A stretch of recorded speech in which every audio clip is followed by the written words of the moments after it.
In this video, we're going to take a look at an introduction to intervals. Intervals is going to be a big game changer in terms of being able to make sense of theory on the fretboard, as well as your ability to express your musical ideas with it.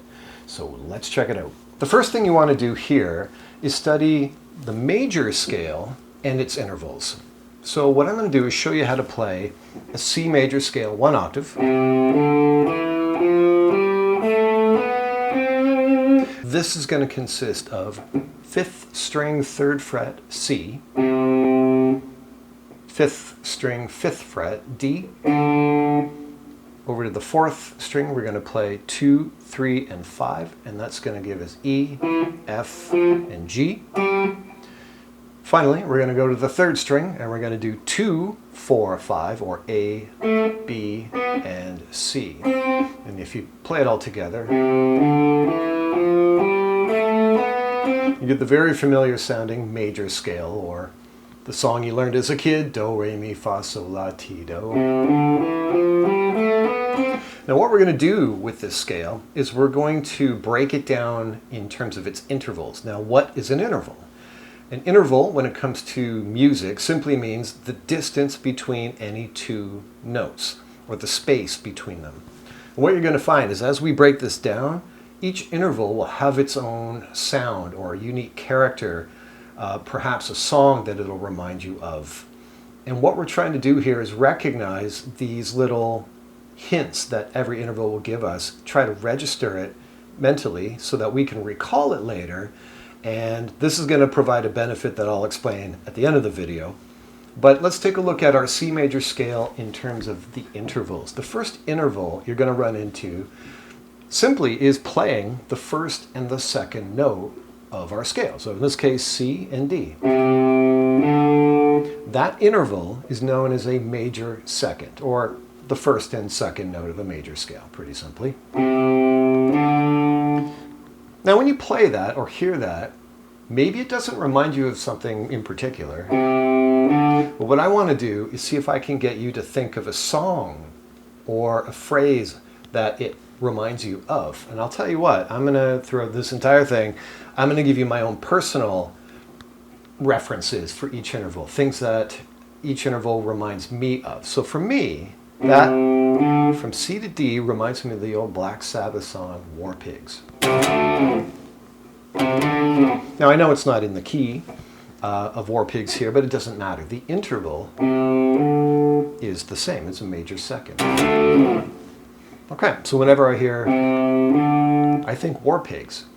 And when I think War Pigs, I associate it with a major second, so that's how I think of that one. Next up will be the major third. Now one thing you're going to notice as we progress through these intervals, an important thing to keep in mind is the interval is determined by the low note. The low note is always going to be, in this case, always going to be the same. It's always going to be a C. And intervals are named from the low note up. So here we have a major third. We're going to have the first and the third note of our scale. So C, E is going to be our third note. Right? C, D, E. Now if you play C to E, it's got a drastically different sound and vibe than the major second, right? Major second was that, major third. It's different. What does it remind you of? For me, I get a very happy, bright, cheery. Backwards, it's a doorbell. Most doorbells anyway. And there's a good reason why your doorbell is attuned to a major third. It's pleasant and it makes you want to open the door. So there's the major third. Whenever I think of that, I think of a major chord or just sounds happy. Next up, we've got what they call the perfect fourth, and that would entail, surprise, surprise, the first note and the fourth note of our scale, in this case C and F. C, D, E, F. Again, quite a bit different than the other two intervals so far. What does it remind you of? For me, it reminds me of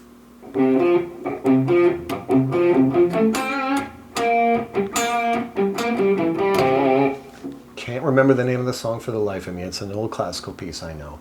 I'm going to get roasted in the comments for forgetting this one, but whenever I hear whenever I hear the perfect fourth, that's what I think of. I hear that song jump out, and then I know, that is a perfect fourth. Okay, next up is what they call the perfect fifth. So once again, the first note will be C, and then the fifth note of the scale, C, D, E, F, G. Instant. This is almost universal. Whenever people hear these two notes, what do you think of? You got it, Star Wars.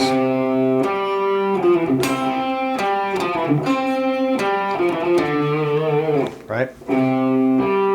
So the perfect fifth, also a power chord. You know, if you think about playing rhythm guitar or whatever, perfect fifth played in unison is a power chord. If you break it up melodically or intervallically, it sounds like Star Wars. Okay, moving on, we got what they call the major sixth. First note and the sixth note, in this case A. C, D, E, F, G, A. Now I gotta say, I struggle with this one in terms of trying to find a song that it reminds me of. I'm sure there's one. But instead, I get a more general impression from it. And I'll try to explain this one. When I hear this one, the high note sounds like it wants to go somewhere. To me, to my ears, it wants to drop. It sounds like it wants to go down to the fifth, right? The fifth is a very warm interval. It's one of the notes that you're going to see in a major or a minor chord, the two most common chords on the planet. The sixth sounds like it wants to be pulled down towards the fifth. And believe it or not, that's how I'm able to identify the sixth, is that it sounds pleasant, kind of curious sounding, but to me it sounds like it wants to drop to the fifth. So that's how I know I've got the major sixth. Again, for you, you might play these two notes and you might think of a song, a melody or whatever, that it can remind you of. But for me, it's the drop. It makes the impression of me wanting to drop it down to the fifth. Okay, next up, the major seventh. First note, seventh note of our scale. 1, 2, 3, 4, 5, 6, 7. That's going to be a B. Now this one's not hard to figure out. Once you realize how tense it is and why. Why would it be so tense sounding? It sounds nervous. Well, there's a very simple reason. Let's take a look at the last interval. Perfect octave. A perfect octave is a C and a C. They're literally the same note, 8 scale steps apart. And that's where octave comes from. Octa meaning 8. 2, 3, 4, 5, 6, 7, 8. You end up at the same note, 8 steps up. Well, obviously, if it's the same note, a lower and a higher version, you can't get any more perfect of a thing. They belong together. So if the note you're listening to, the seventh, is 1 fret away, it's so close to being home, so to speak. Right? It just begs to be resolved to the octave. You really want the C to match up with the C because they're buddies, right? So whenever I hear that nervousness, it's like I'm so close to being home, please open the door. And then you get your perfect octave. So, quick recap, you have the major second, which for me is War Pigs. You have the major third, the first and third note. That to me is very happy sounding. Most people would agree with that. Very warm. Perfect fourth is up next. This is the forgotten classical piece that I can't remember. Night music, something. I know, I'm terrible. Perfect fifth is Star Wars.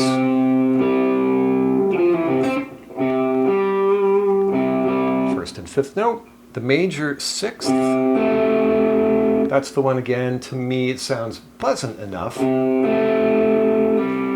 but it sounds like that A, that sixth, wants to drop and resolve to the fifth. Major seventh is the nervous, so close to home, but not quite. And then the perfect octave, and we're home. So these could be thought of as the major intervals, meaning ones that naturally occur and live within the major scale. In another video, we're going to take a look at others as well, like the ones that occur in minor keys and diminished intervals and things like that. I'm going to save that for another video. There's enough here to digest for now, for sure. One thing I wanted to mention, though, about getting good at this is not only coming up with associations, whether you borrow mine or come up with your own, whatever it takes to memorize the sound of these intervals. The one thing you can do to really speed up that process is actually sing them. Now, most people are like, oh, you don't want me singing, right? I get it. But even, you know, as long as no one's home, if you can hum the intervals, then you know them inside. You know them away from the guitar. It's not just a finger fret memorization thing. If you can go,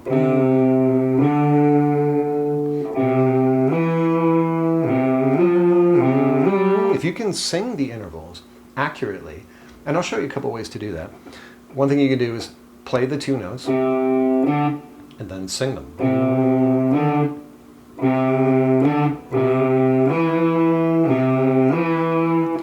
Another way to do it is play one, sing the other one without playing it. There it is, major third. That's the fourth. You get the idea. Not easy to do at first if your sense of inner pitch is not great, but at first you may want to just literally ghost each note with your voice. So hear the note, hum along. Again, if you can associate these intervals internally, away from the guitar, or not needing the guitar to understand the interval, then you're really going to be able to tap into some really cool things, which is what this whole thing is about. And again, if you're interested in pursuing this further, we're going to get further into it. I would definitely recommend also picking up a copy of the book I mentioned, because that is going to help with being able to understand the notes we're talking about all over the fretboard. Notice that the whole time we were doing this, we weren't talking about fret numbers so much. It wasn't about 2 to 5 to 3 to whatever. We were talking about notes, actual notes. A lot of guitar players aren't as good at knowing them on the fretboard as they should be, and that's exactly what that book is all about. Regardless, we're going to take a look at other intervals coming up. Let me know what you think of this in the comments. I would be very curious to see how far into this you are and if the approach we looked at here is making sense for you. Check it out, and I will catch you in the next video.